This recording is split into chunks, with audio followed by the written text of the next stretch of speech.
Prenons les paris. Je vous parie qu'aujourd'hui, en scrollant sur les réseaux, en allumant la télé ou au détour d'une discussion, à la machine à café au boulot, vous entendrez au moins une fois être prononcé le mot empathie.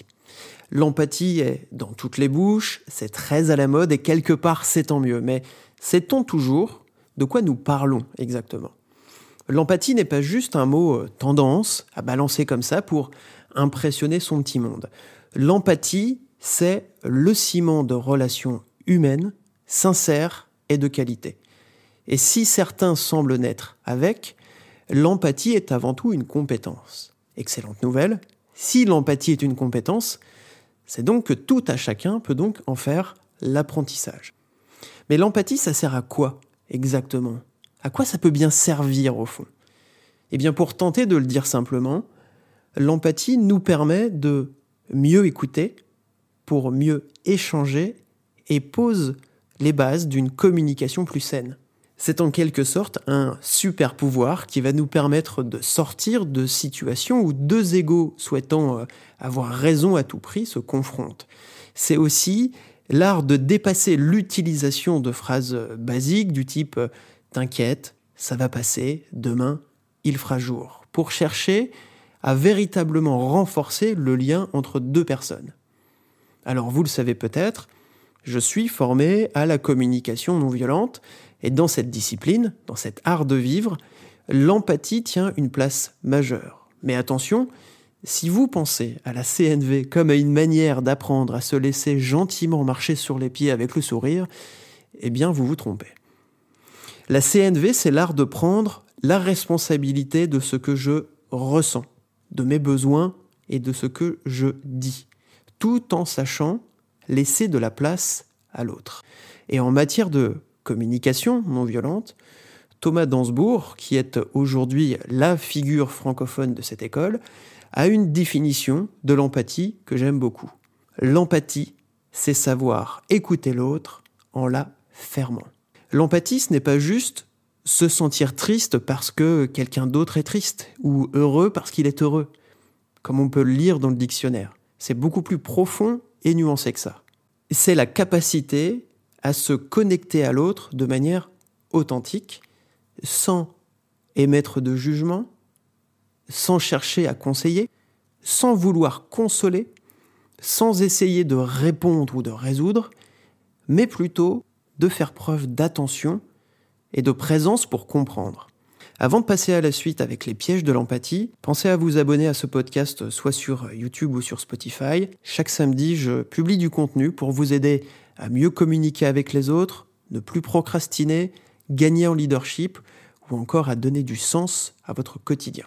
Allez, abordons maintenant les pièges de l'empathie pour vous aider à les reconnaître et à les éviter. Petite précision, quand je dis qu'il y a des pièges à l'empathie, je ne veux pas dire qu'elle cacherait quelque chose de dangereux. L'empathie, elle est positive, toujours. Elle ne fera jamais de mal à personne, ni à celui qui la donne, ni à celui qui la reçoit.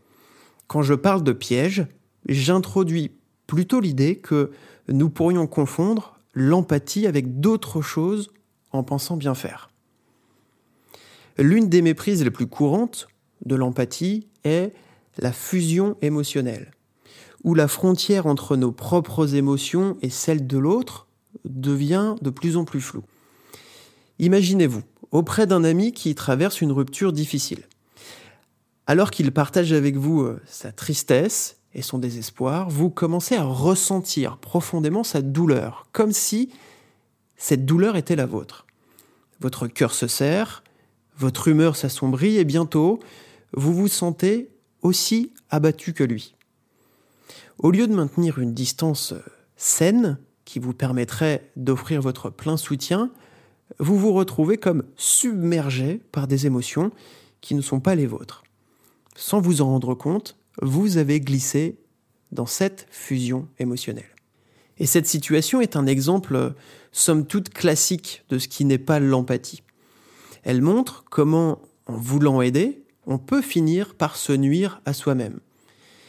Et à trop répéter ce mode de fonctionnement, eh bien, ça nous conduit à une surcharge émotionnelle parce que nous prenons sur nos épaules, sur nous, les problèmes et les émotions de l'autre, sans maintenir une distance avec une situation qui ne nous appartient pas. Passons maintenant à la mission de sauvetage. Pour illustrer cette mission de sauvetage, prenons un autre exemple. Paul est un collègue qui se débat et galère sérieusement avec un projet vraiment complexe. Votre premier réflexe est de foncer tête la première pour le secourir, prenant même une bonne partie de son travail à votre propre charge. Votre intention, elle est noble sur le papier, vous voulez aider. Mais sans le réaliser, vous pourriez le priver de l'opportunité d'apprendre, de grandir et de trouver ses propres solutions. Cette dynamique, bien que bien attentionnée, elle risque de créer une dépendance. Pire, votre collègue pourrait avoir le sentiment d'être un incapable. Et cela conduisant à une relation totalement déséquilibrée, où votre rôle devient plus celui d'un sauveur que d'un réel soutien. Plus subtil encore, cette dynamique va nuire à votre propre croissance. En étant constamment dans cette position, vous vous privez de l'opportunité de développer des compétences comme la délégation, la patience et la capacité à encourager l'autonomie. Troisième piège, avec la suridentification. Vous êtes le manager d'une équipe et l'un de vos employés, Alex, est en train de vivre une situation personnelle très stressante et très délicate. Il vous explique que l'un de ses proches est gravement malade. En partageant ses inquiétudes avec vous, eh bien vous commencez à prendre sur vous ces angoisses. Vous pensez constamment à sa situation, au point que cela commence même à impacter votre capacité à vous concentrer sur votre travail et à gérer votre équipe efficacement. Par exemple, vous vous retrouvez à faire des heures supplémentaires pour compenser et vous ressentez la situation d'Alex comme si c'était votre propre crise personnelle. Passer de l'empathie vers la suridentification est risqué selon le contexte. Au lieu de maintenir une distance qui, encore une fois, est saine et permettrait d'offrir un soutien adéquat, vous vous embourbez dans des problèmes comme s'ils étaient les vôtres. Et cette compassion peut générer non seulement une pression supplémentaire sur vous, mais aussi risque de vous rendre moins disponible et efficace.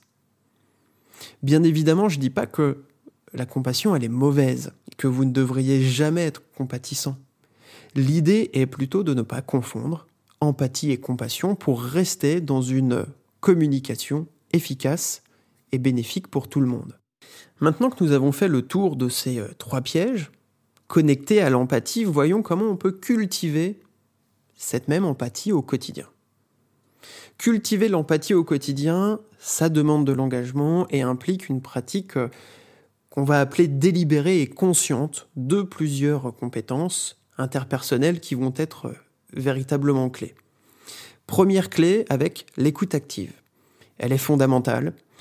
Elle requiert de nous une attention totale, dépassant la simple audition des mots pour englober le langage corporel, le ton de la voix et les émotions qui vont être sous-jacentes. Pour y travailler, demandez-vous comment puis-je m'assurer que mon attention est entièrement tournée vers l'autre lors d'une conversation. Est-ce que j'ai tendance à préparer ma réponse avant même que l'autre ait fini de parler? Deuxième clé, la reconnaissance des émotions, qui joue un rôle crucial dans la pratique de l'empathie.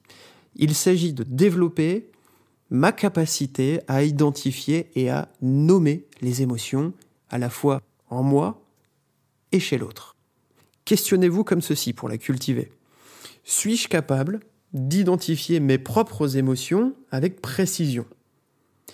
Comment puis-je améliorer ma capacité à reconnaître les émotions chez les autres sans jugement?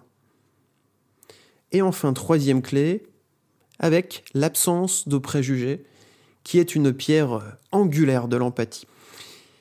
S'approcher de chaque interaction avec un esprit ouvert demande un travail conscient pour mettre de côté ses préjugés et accueillir de l'autre toute la richesse et la complexité de la communication humaine. Pour vous aider à avancer avec cette clé, posez-vous des questions comme celle-ci. Quels préjugés ai-je tendance à porter sur les autres ? Comment ceci affecte-t-il ma capacité à être empathique ? Donc pour résumer ces 3 clés, 1. Écoute active, 2. Reconnaissance des émotions et 3. Absence de préjugés. Aussi, on ne va pas se mentir. Devenir empathique, ça demande du temps et des efforts. Et y travailler en solo, c'est pas toujours la chose la plus simple et la plus rapide au monde. C'est pourquoi vous faire coacher pour y travailler, ça peut être une super idée. Avoir un pro à côté de soi pour nous aider à comprendre, si on fait preuve d'empathie ou alors de fusion émotionnelle par exemple, ça nous permet de gagner du temps sur cet apprentissage. Donc, si pour vous, apprendre à communiquer, pour sortir des conflits, pour arriver à mieux vous faire comprendre, pour vous sentir aussi exister, si tout ça c'est un sujet pour vous, contactez-moi, on en parle ensemble avec un grand plaisir lors d'un premier rendez-vous coaching gratuit. Vous pouvez prendre rendez-vous directement dans mon calendrier. Rapide récap de ce qu'on a vu ensemble aujourd'hui. L'empathie, c'est écouter l'autre en la fermant. Je suis là pleinement présent. Je ne cherche ni à conseiller, ni à consoler, ni à évaluer, encore moins à juger, mais à aider l'autre à déposer ce qu'il a besoin de déposer. Et l'empathie n'est pas souffrir avec l'autre, ni souffrir à sa place, mais chercher à comprendre de quoi il souffre. J'espère que cet épisode de Je crois en toi vous aura permis de mieux comprendre l'empathie et d'avoir envie d'en ajouter une bonne couche dans votre communication au quotidien. Je crois en toi est aussi disponible en newsletter sur Substack, jflcoach2sens.substack.com. Pensez à vous abonner. La semaine prochaine, nous parlerons de votre quête de sens en analysant votre boussole professionnelle et en cherchant à mieux comprendre pourquoi vous faites ce que vous faites. Bon week-end et bonne semaine.